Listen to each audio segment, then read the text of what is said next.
Assalamualaikum warahmatullahi wabarakatuh. Bapak Ibu yang terhormat, perkenalkan nama saya Enor Hatimah. Saya selaku peserta PKDP UIN Salatiga tahun 2026.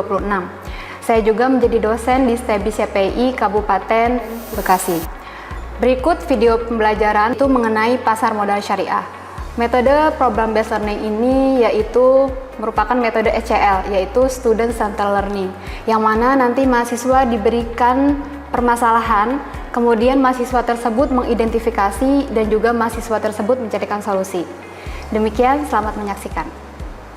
Assalamualaikum warahmatullahi wabarakatuh. Waalaikumsalam warahmatullahi wabarakatuh. Apa kabar hari ini teman-teman?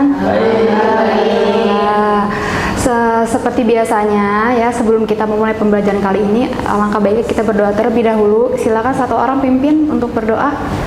Silakan.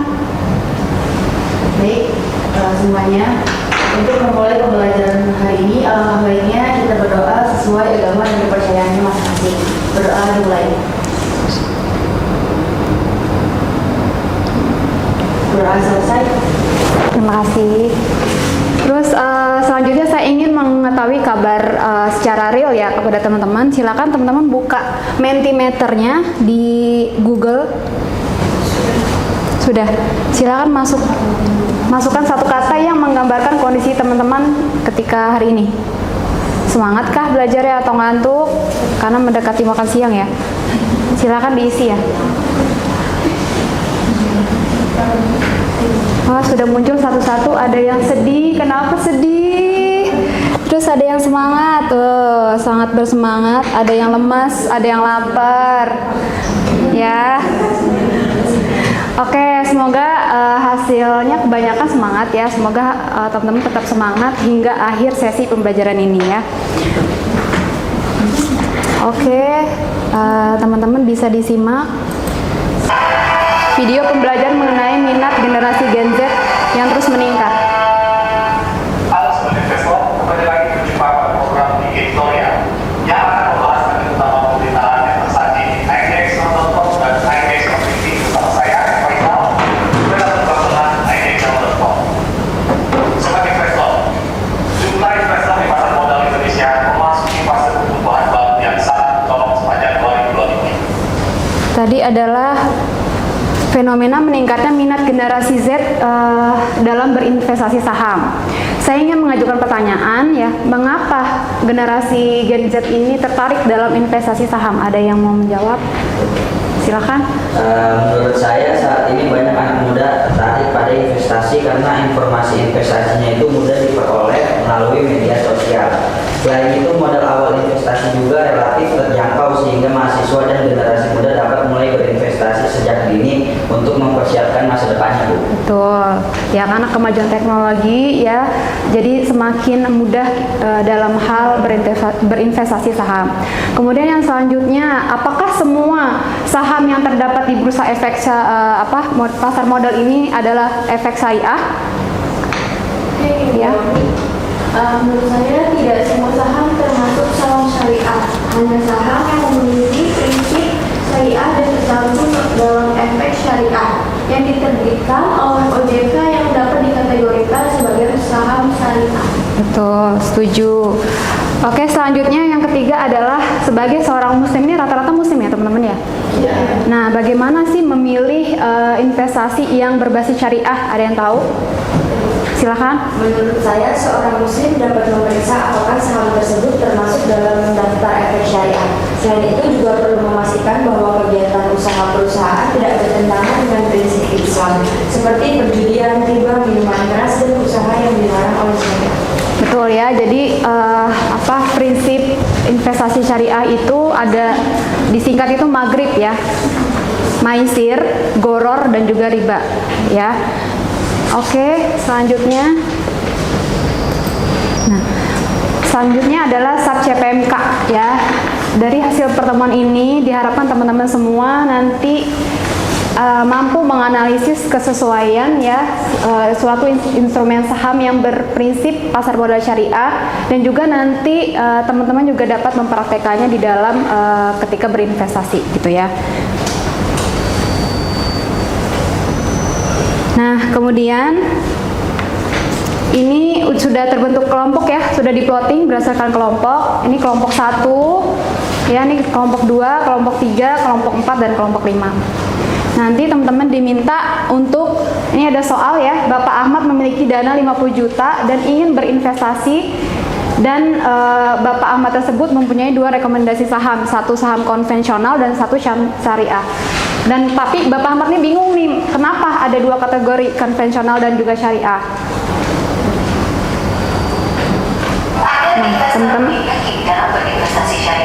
Nah, teman-teman, ini adalah video mengenai screening saham syariah ya. Silakan disimak. Modal, maka Bursa Efek Indonesia telah meminta fatwa kepada DSN MUI atau Dewan Syariah Nasional Majelis Ulama Indonesia.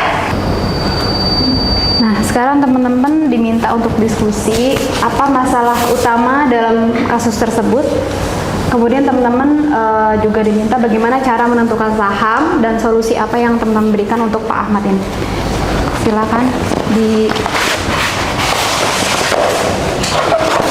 di sini.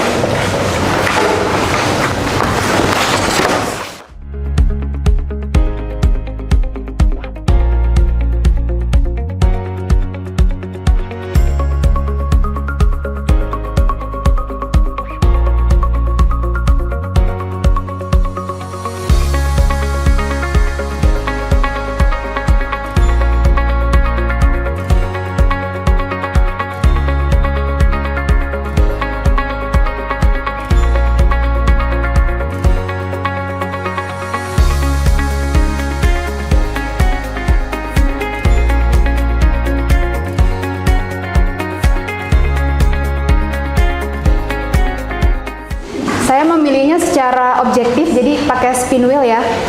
Ini ada berapa kelompok? Ada 5 ya.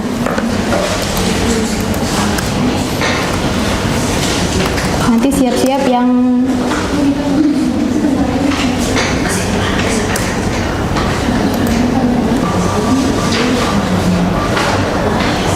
kelompok 1. Mana kelompok 1? Iya, nggak apa-apa ya? Iya.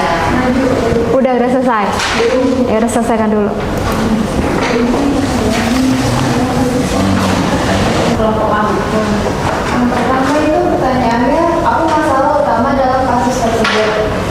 Masalah utama dalam kasus tersebut itu adalah kurangnya pemahaman Bapak Ahmad mengenai perbedaan saham syariah dan saham non-syariah, sehingga beresiko memilih investasi yang tidak sesuai dengan prinsip syariah. Nah, untuk yang pertanyaan nomor 2, yaitu bagaimana cara menentukan saham syariah. Untuk jawabannya itu menurut kelompok kami, yang pertama memeriksa daftar efek syariah, dan yang kedua melihat bidang usaha perusahaannya, ketiga memastikan perusahaan memenuhi kriteria keuangan syariah yang telah ditetapkan regulator, dan yang keempat mengacu ketentuan OJK dan fatwa DSN MUI. Terima kasih untuk kelompok 1. Ada yang mau menanggapi? Silakan.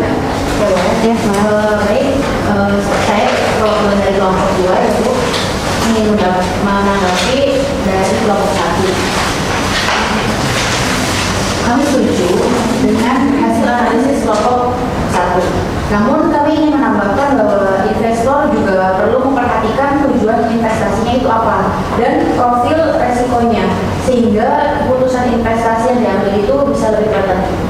Tuh, terima kasih atas tanggapannya. Ada yang mau menambahkan kembali? Silakan. Baik, saya dari kelompok 4. Saya akan menanggapi pernyataan dari kelompok 1. Menurut kami, selain memilih saham syariah, investor juga perlu melakukan uji verifikasi investasi agar resiko kerugian itu dapat diminimalkan. Betul, saya setuju. Investasi juga harus bisa didiversifikasi ya, agar risiko kita terminimalisirkan. Selanjutnya ada lagi yang mau menanggapi? Sudah ya, terima kasih untuk kelompok 1.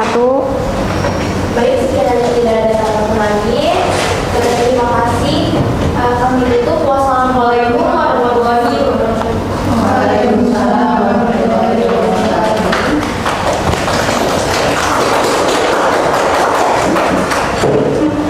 Oke, ya di sini ada penguatan tentang studi kasus tadi, bahwa yang pertama kita tuh kalau ketika berinvestasi harus berdasarkan prinsip yang sesuai dengan syariah, tidak mengandung goror, kemudian perjudian atau yang namanya bunga ya. Kalau di konvensional kan biasanya ada sistem bunga dan itu dihindari di dalam syariah. Kemudian yang kedua adalah harus terdaftar pada daftar efek syariah atau DES ya, karena ini sudah terverifikasi ya sahamnya sebagai saham yang halal ya. Kemudian yang ketiga adalah tidak hanya mendatangkan keuntungan semata, tapi juga dapat keseimbangan atau keberkahan lah istilahnya ekonomi antara dunia dan juga akhirat ya.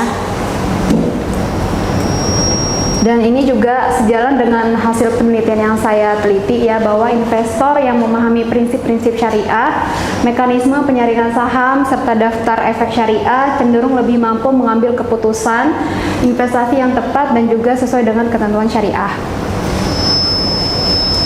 Kemudian teman-teman buka Google Form-nya, saya udah kirim ke ketua kelas ya. Nanti ada evaluasi proses dan juga peer assessment ya. Silakan diakses. Oke, ini juga kita juga harus mengintegrasikan ya pasar modal syariah ini ke dalam nilai atau norma Islam ya, karena ini sudah terkandung di dalam Al-Qur'an, yaitu surat Al-Baqarah ayat 275 yang mana artinya adalah Allah telah menghalalkan jual beli dan juga mengharamkan riba. Dan ini menjadi landasan utama dalam hal pasar modal syariah. Oke, sebelum kita tutup, ada yang mau memberikan kesimpulan atas pertemuan kali ini? Silakan. Ya. Jadi kesimpulan dari semua ini yang saya peroleh dan dari pelajaran hari ini adalah bahwa pasar modal syariah merupakan sarana investasi yang beroperasi berdasarkan prinsip-prinsip syariah. Nah, jadi tidak semua saham dapat dikategorikan sebagai saham syariah.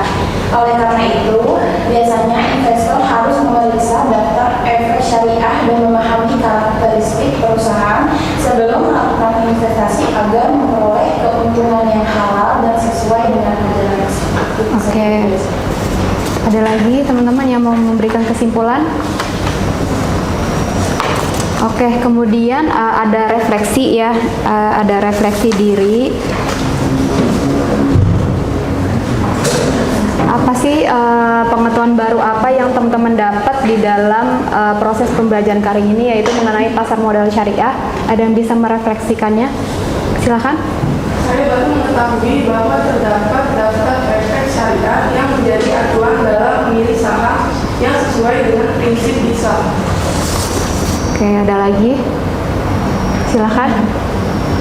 Saya memahami bahwa investasi syariah tidak hanya mengajar keuntungan, tetapi juga memperhatikan aspek halal dan keberkahan.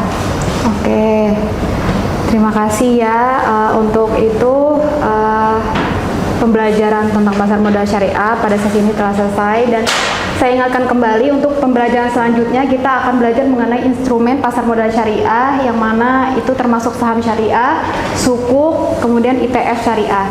Dan juga nanti teman-teman diminta untuk belajar mandiri ya. Nanti teman-teman kunjungi Bursa Efek Indonesia dan juga OJK, Otoritas Jasa Keuangan.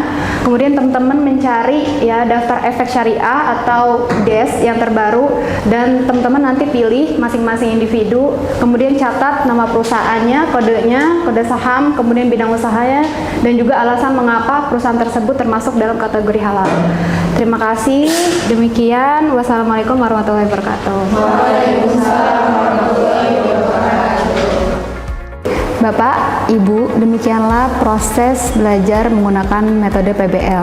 Saya Enor Hatimah. Terima kasih. Wassalamualaikum warahmatullahi wabarakatuh.